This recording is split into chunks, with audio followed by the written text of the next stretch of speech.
तक प्रेम करती हैं? समस्त पत्नियां अपने पति से कब तक प्रेम करती हैं? और स्त्रियां कितनी उम्र तक अपने पतियों से प्रेम करती हैं? मित्रों, आप सभी ने कहीं ना कहीं देखा होगा कि लोग अपनी पुत्री की शादी किसी धनवान घर में ही करते हैं। वह यही सोचते हैं कि मेरी पुत्री जब उस धनवान घर में जाएगी तो अपना एक सुखी जीवन व्यतीत करेगी। परंतु मित्रों, ऐसा कुछ नहीं कहा जा सकता कि उसकी पुत्री एक सुखी जीवन व्यतीत करेगी या दुखी जीवन व्यतीत करेगी। तो मित्रों, आज का प्रसंग बहुत ही रोचक मंद है। मित्रों, आज की इस वीडियो में आप सभी को एक सच्ची घटना बताने वाले हैं। इस घटना के माध्यम से आप सभी को पता चलेगा कि स्त्रियां कब तक पुरुषों से प्रेम करती हैं। मित्रों, आप सभी को पता है कि आज के कलयुग के समय में हमारे सभी पुत्र या पुत्री किसी न किसी से बातें किया करते हैं और जाने अनजाने में किसी न किसी से प्रेम कर बैठते हैं, और दोनों के बीच प्रेम हो जाने के बाद कोई संभव नहीं होता कि उन दोनों की शादी हो जाए। मित्रों, जब उन दोनों की शादी नहीं होती तो दोनों प्रेम के वशीभूत होकर अपने घर परिवार को छोड़कर भाग जाते हैं और कहीं पर बसेरा कर लेते हैं और शादी भी कर लेते हैं। मित्रों, आज के कलयुग के समय में ऐसी चर्चाएं हर कहीं सुनने को मिलती हैं। मित्रों, आज के कलयुग के समय में यह सब होना आम बात है। मित्रों, आज आप सभी को बताएंगे कि वह कौन सी स्त्रियां हैं जो अपने पति को मरते दम तक प्रेम करती हैं, और वह कौन सी स्त्रियां हैं जो अपने पति के होते हुए भी पराया पुरुष की ओर आकर्षित रहती हैं और अपने पति से दिखावे मात्र के लिए प्रेम करती हैं। तो मित्रों, आप सभी को वीडियो को शुरू से लेकर अंत तक देखना होगा, तभी मित्रों आप सभी को पता चल पाएगा कि कौन सी स्त्रियां अपने पति से कब तक प्रेम करती हैं। मित्रों, कथा को आगे जानने से पहले वीडियो पर पहली बार है तो वीडियो को लाइक कर दीजिए और साथ में चैनल को भी सब्सक्राइब कर दीजिए और बेल नोटिफिकेशन को ऑल पर सेलेक्ट कर दीजिए और कमेंट बॉक्स में जाकर जो माता लक्ष्मी जरूर कमेंट करे। मित्रों, चलिए मैं आप सभी को एक कथा के माध्यम से स्त्रियां अपने पुरुष से कब तक प्रेम करती हैं इस प्रश्न का उत्तर देने वाले हैं।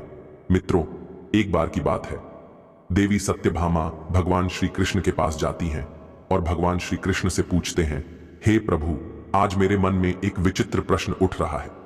तभी भगवान श्री कृष्ण जी कहते हैं, हे देवी, तुम्हारा प्रश्न क्या है? तुम अपना प्रश्न निसंकोच होकर पूछ सकती हो। तब देवी सत्यभामा कहती हैं, हे प्रभु, मेरा प्रश्न यह है कि समस्त स्त्रियां या पत्नियां अपने पति से कब तक प्रेम करती हैं और कितनी उम्र तक प्रेम करती हैं। मित्रों, यह बात सुनकर भगवान श्री कृष्ण जी कहते हैं, हे देवी, आज आपने अति उत्तम प्रश्न किया है। यह प्रश्न समस्त पुरुषों के लिए है कि स्त्रियां उनसे कब तक प्रेम करती हैं। हे देवी, मैं तुमको इस प्रश्न का उत्तर एक कथा के माध्यम से देने वाला हूं। हे देवी, इस कथा को तुमको शुरू से लेकर अंत तक पूरे मन से सुनना होगा। आगे देवी सत्यभामा कहती हैं, हे प्रभु, आपके मुख से वह कथा सुनना कितनी सौभाग्य की बात है। आगे भगवान श्री कृष्ण जी कहते हैं, हे देवी, इस कथा को जो पूरा सुनता है उसके घर में सदैव माता लक्ष्मी का वास होता है और भगवान शनिदेव की छत्र छाया उसके ऊपर हमेशा बनी रहती है, और जो भी इस कथा को अंत तक नहीं सुनता है उसके घर को माता लक्ष्मी छोड़कर चली जाते हैं। और आगे भगवान श्री कृष्ण जी कहते हैं, हे देवी, इस कथा को तुम पूरे ध्यान से अंत तक सुनना। तब देवी सत्यभामा कहती हैं, हे प्रभु, मैं आपको वचन देता हूं कि मैं इस कथा को शुरू से लेकर अंत तक सुनूंगी। तब भगवान श्री कृष्ण कथा को आगे सुनते हुए कहते हैं, हे देवी, एक बार की बात है, उत्तर प्रदेश में एक स्वाभायमान नगरी थी। उस नगर में एक बहुत बड़ा घना जंगल था। उस जंगल में ना तो कोई आता था ना तो कोई जाता था। उस जंगल में सिर्फ और सिर्फ जंगली जानवरों का बसेरा था।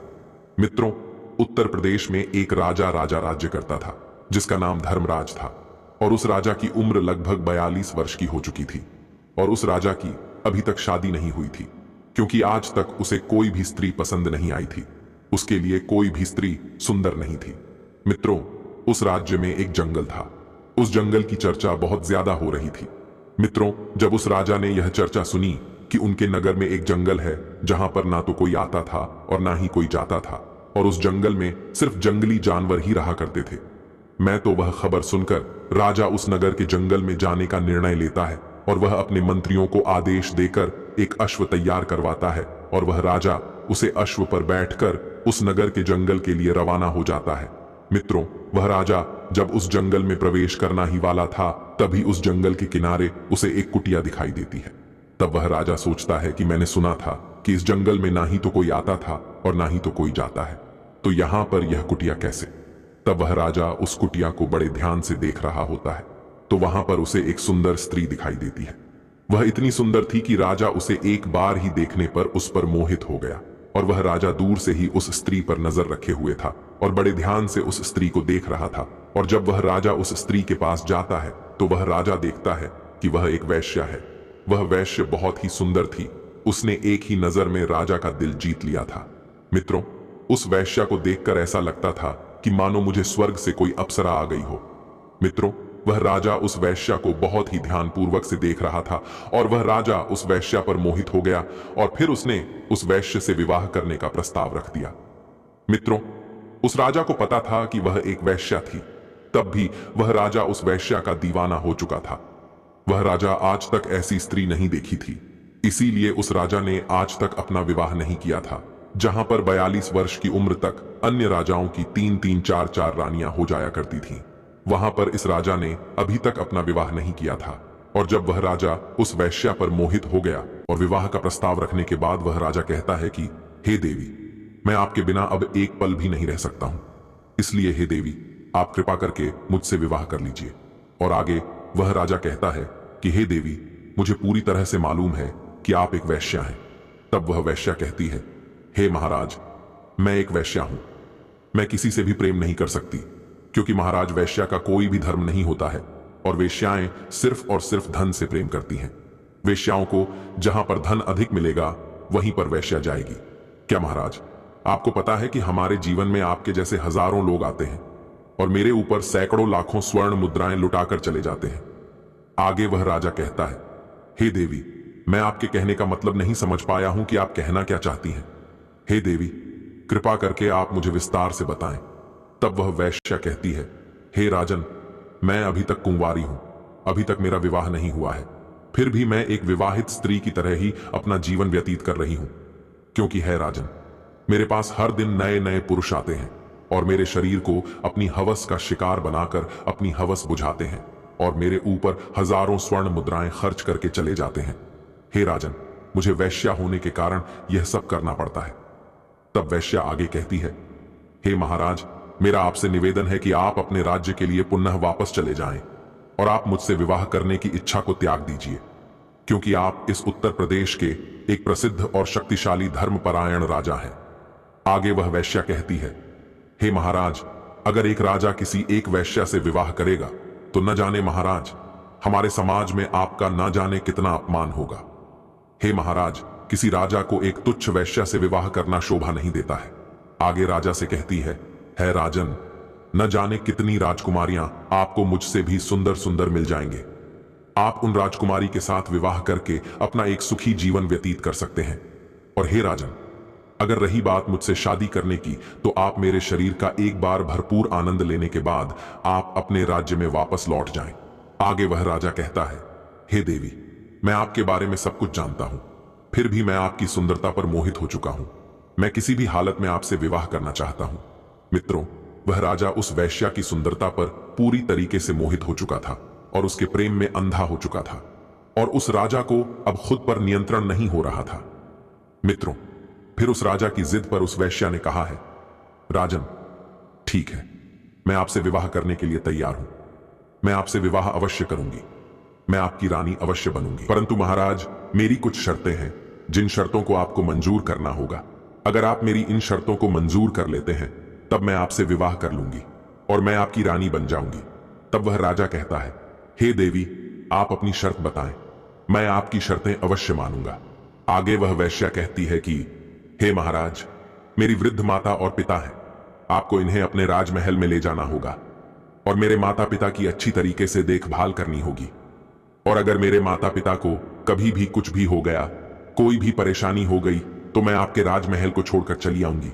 और महाराज, मेरी दूसरी शर्त यह है कि आपके महल में रहकर मैं जो भी करूंगी आप मुझे रोकेंगे नहीं।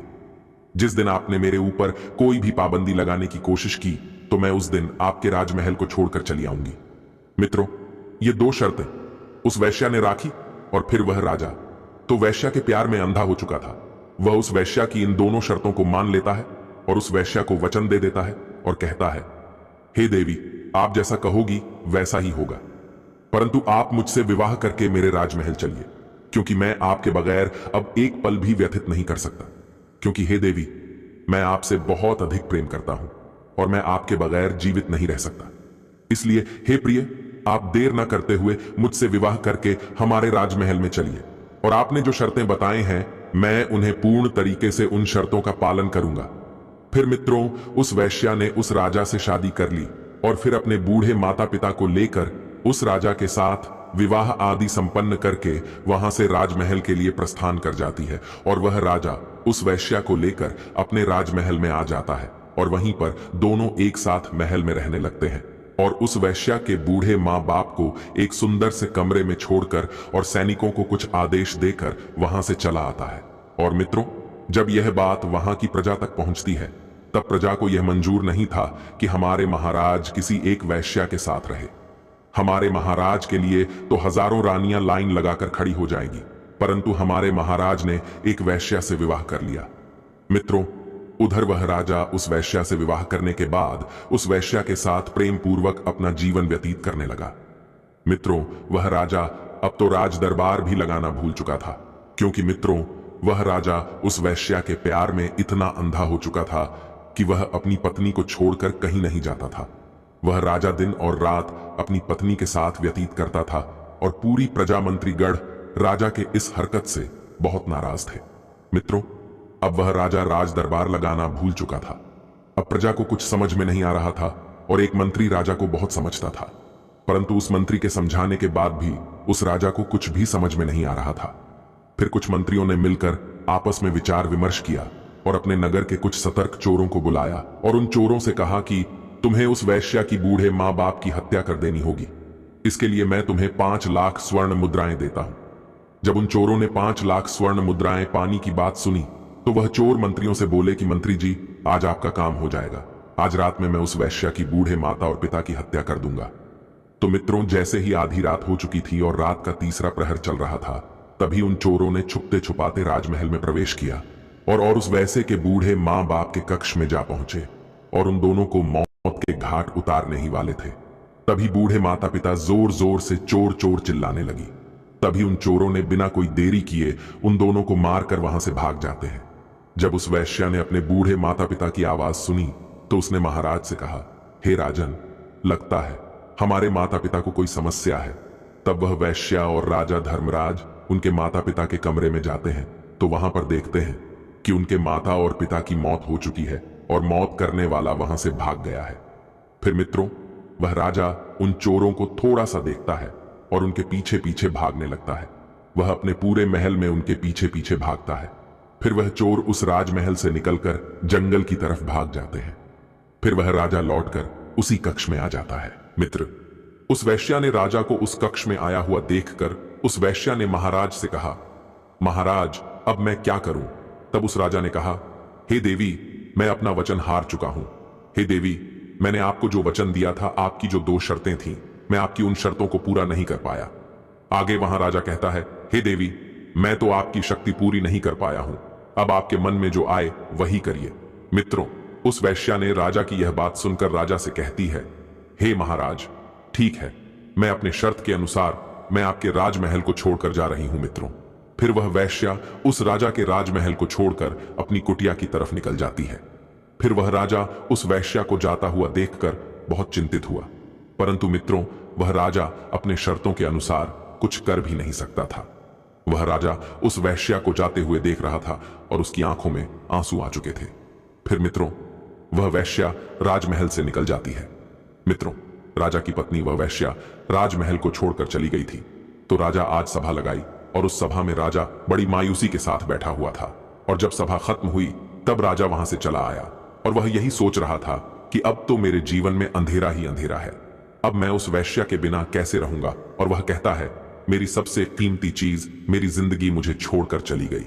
अब मैं उसके बिना कैसे रह सकता हूं? मित्रों, आप उस राजा को उस वैश्या के प्रेम में इतना अंधा था कि वह ना तो कुछ खाता था और ना ही कुछ पीता था। वह रात भर अपने बिस्तर पर पड़ा होकर उस वैश्या के बारे में सोचा करता था। उसको रात भर नींद नहीं आ रही थी। मित्रों, इसी तरह धीरे धीरे कुछ दिन व्यतीत हुए। मित्रों, अब तो वह राजा पूरे दिन अपने बिस्तर पर पड़ा रहता था और वह मन ही मन सोचता है कि मेरा चैन और सुख सब कुछ मुझसे छीन लिया गया, और कहता है मेरे पास से सब कुछ चला गया। मित्रों, अब वह राजा उस वैश्या के लिए बड़े ही परेशान हो रहा था। मित्रों, अब उस राजा को अपने आप को संभाल नहीं जा रहा था, और एक दिन वह अपना अश्व पर बैठकर इस जंगल की तरफ, जहां पर वैश्या की कुटिया थी, वहां के लिए रवाना हो गया। मित्रों, इधर वह राजा उस वैश्या की कुटिया के पास पहुंचता है, और उस वैश्या के सामने जाकर राजा उस वैश्या से कहता है कि हे प्रिय, आप हमारी पत्नी हैं, और आपने अपनी शर्त के अनुसार आप हमको छोड़कर चली गई। और है प्रिय, आप जब से मुझे छोड़कर आई हैं, तब से मेरा सुख और चैन सब कुछ छीन गया है। अब तो पूरी रात मुझे नींद नहीं आती है। मैं पूरी रात करवटें बदलते रहता हूं, कभी उठकर बैठता हूं तो कभी लेट जाता हूं। हे देवी, मुझे आपकी याद बहुत आती है। मित्रों, वह राजा कहता है, हे प्रिय, आप मेरे साथ राजमहल चलिए, क्योंकि मैं आपसे बहुत अधिक प्रेम करता हूं। राजा की यह बात सुनकर वह अवश्य कहती है, हे राजन, मैं कुछ दिन आपकी पत्नी बनकर आपकी महल में रही, और आपको अच्छी तरीके से मालूम है कि मैं एक वैश्या हूं। और हे राजन, आपको अच्छे तरीके से ज्ञान है कि वैश्या का कोई भी धर्म नहीं होता है, और वैश्या ना जाने कितने लोगों को पति बनती है। वैश्या की जिंदगी में हर रोज नए नए पुरुष आते जाते रहते हैं, और वैश्या हर रोज एक नए पुरुष से मिलती रहती है, क्योंकि वैश्या का यही मतलब होता है अपने शरीर को बेचना। वैश्या अपने शरीर को बेचकर अपना पेट पलती है, और वैश्या महाराज से कहती है, हे राजन, तुम्हारे जैसे हैं न जाने कितने हवस के पुजारी मेरे द्वारा पर आते रहते हैं, और मेरे शरीर का भरपूर आनंद लेते हैं, और मुझे हजारों स्वर्ण मुद्राएं देकर यहां से चले जाते हैं। आगे वह वैश्या कहती है, हे राजन, मैं आपकी शर्त के अनुसार आपकी रानी बनकर आपके महल में रही, परंतु आपने मेरी शर्तों को पूरी नहीं कर सके, इसलिए मैं आपकी राजमहल को छोड़कर चली आई हूं। हे महाराज, अब जिद ना करें, आप वापस अपने महल में चले जाएं। अब मैं पुनः वापस नहीं जा सकती हूं। वैश्या की यह बात सुनकर वह राजा कहता है, हे देवी, मैं आपके बगैर नहीं रह सकता हूं। आगे बात वैश्या कहती है, हे महाराज, आप हमारे प्रेम में बहुत ही ज्यादा पागल हैं। यह सब एक महाराज को शोभा नहीं देता, क्योंकि आप महान राजा हैं। हे महाराज, मैं आपको कुछ ज्ञान की बातें बताने वाली हूं, कुछ अच्छी जानकारी देने वाली हूं। हे महाराज, ये बातें आप पूरे ध्यान से सुनना। हे महाराज, ये 3 बातें आप अपने जीवन में उतार लेना। हे महाराज, मेरी पहली बात यह है कि आप जो प्रेम कर रहे हो, यह एक राजा को शोभा नहीं देता कि एक वैश्या से प्रेम करें, उसे अपनी पत्नी बनाएं। यह शोभा नहीं देता, क्योंकि वह राजा होता है, और एक राजा किसी वैश्या के प्रेम में पागल हो जाए, उसे यह शोभा नहीं देता है, क्योंकि कहते हैं ना, वैश्या का कोई धर्म नहीं होता है। वैश्या तो अपने जीवन में पता नहीं कितने पाप कर देती है, वह न जाने कितने पुरुषों की हवस का शिकार बनती है। हे महाराज, मैं किसी न किसी पुरुष का शिकार रोज बनती हूं, इसलिए महाराज, आप हमारी बदन के लिए बड़े अच्छे तरीके से समझ लीजिए, आप हमारे प्रेम में अंधे न बने। और वह वैश्या आगे कहती है, महाराज, मेरी दूसरी बात यह है कि मैं एक वैश्या हूं, मेरा कोई धर्म नहीं है, लेकिन समाज स्त्रियों का एक धर्म होता है। समाज की स्त्रियों की एक रीति रिवाज होती है, उन स्त्रियों के साथ आप विवाह करके धर्म का पालन कर सकते हैं। हे राजन, हमारे पौराणिक शास्त्र वेद शास्त्र कहते हैं कि जो समाज की स्त्रियां होती हैं, नारियां होती हैं, उनका धर्म होता है कि वह अपने पति के साथ में रहे, अपनी पति की सेवा करें, अपने पति को पति परमेश्वर मानकर उनकी हर बातों का पालन करें। समाज की स्त्रियों के लिए सबसे बड़ा देवता उनका पति होता है। हे राजन, उस समाज की स्त्रियों का पति चाहे निर्बल हो या बलहीन हो, या फिर वह गरीब हो या कोई कंगाल हो या निधन हो, उन स्त्रियों के लिए उनके पति सबसे बड़ा भगवान होता है। वह स्त्रियां अपने पति को पति परमेश्वर मानती हैं। वह स्त्रियां अपने पति को किसी भी हालत में छोड़कर नहीं जा सकते हैं, और उन समाज की स्त्रियों का यही कर्तव्य होता है कि वह अपने पति की सेवा करें। और हे राजन, यह बात वेश्याओं पर लागू नहीं होती है। हम वैश्या का कोई धर्म नहीं होता है। वैश्या के जीवन में पता नहीं कितने पाप होते हैं, इसलिए वैश्या तो वैश्या ही होती है। और उन समाज की स्त्रियां यही सोचती हैं कि मेरा पति किसी अन्य स्त्री के पास न जाए और किसी अन्य स्त्री को अपने शिकार ना बनाए, क्योंकि समाज की स्त्रियों का पुरुष अगर किसी अन्य स्त्री के पास जाता है तो उनके घर में लड़ाई झगड़ा होने लगते हैं। हे राजन, समस्त स्त्रियां यही चाहती हैं कि उसका पुरुष किसी दूसरी स्त्री के हवस का शिकार ना बने, वह किसी दूसरी स्त्री के ऊपर नजर भी ना डाले, क्योंकि उसको जो चाहिए हो वह मैं दे सकती हूं। इसीलिए समाज की स्त्री से विवाह करना चाहिए, और पुरुषों के लिए भी यही नियम है। जरूरी नहीं है कि पत्नी ही पतिव्रता होनी चाहिए। पत्नी ही धर्म का पालन करे, पत्नी ही अपने कर्तव्यों को पूर्ण करे। पुरुषों को भी पत्नीवृत्त होना चाहिए। और हे राजन, हम तो एक वैश्या हैं, हमको तो जहां धन मिलेगा हम वहीं पर जाएंगे। वैश्या का यही कर्तव्य होता है। वैश्याएं अपना पेट पालने के लिए अपने शरीर को बेचकर अपना पेट पालती है। हे राजन, वेश्याओं को जहां पर अधिक धन मिलता है वैश्याएं उन्हीं की रानी बन जाते हैं, और जितने समय के पैसे मिलते हैं उतनी ही समय की रानी बनती है। उसके बाद जब उस पुरुष का समय समाप्त हो जाता है तब दूसरे पुरुष की बारी आती है, उससे भी धन मिलता है। हे राजन, वैश्या का तो काम है कि अपने आप को बेचना, दूसरों की प्रतिदिन रानी बनना। इसलिए हे राजन, हम जैसी वैश्या का कोई धर्म नहीं होता है, और जो समाज की स्त्री और नरिया का धर्म होता है उन्हें अपने पति और बच्चों को छोड़कर नहीं जाना चाहिए। और मान लीजिए यदि पति के पास धन की कमी है और उस पति के पास पैसे कमाने का कोई जरिया नहीं है तो पत्नी को अपने पति को छोड़कर नहीं जाना चाहिए। यह नहीं कि जब उसके पति के पास धन कम हो या धन ना हो तो वह स्त्री अपने पति और बच्चों को छोड़कर किसी धनवान पुरुष के पास चली जाए। हे राजन, पति चाहे निर्धन क्यों ना हो, पत्नी को अपने धर्म का पालन अवश्य करना चाहिए। अपने पति के साथ रहना चाहिए, अपने पति की सहायता करनी चाहिए। और ऐसा नहीं कि पति के पास धन नहीं है तो अपने पति को वह स्त्री ताना दे, लड़ाई झगड़ा करे। अगर वह स्त्री अपने निर्धन पति से लड़ाई झगड़ा करेगी तो उसके घर में कभी भी मां लक्ष्मी का वास नहीं होगा और वह और कंगाल होते चले जाएंगे। उनके घर में अगर मां लक्ष्मी आएगी तो उनके घर में मां लक्ष्मी रुक नहीं सकती।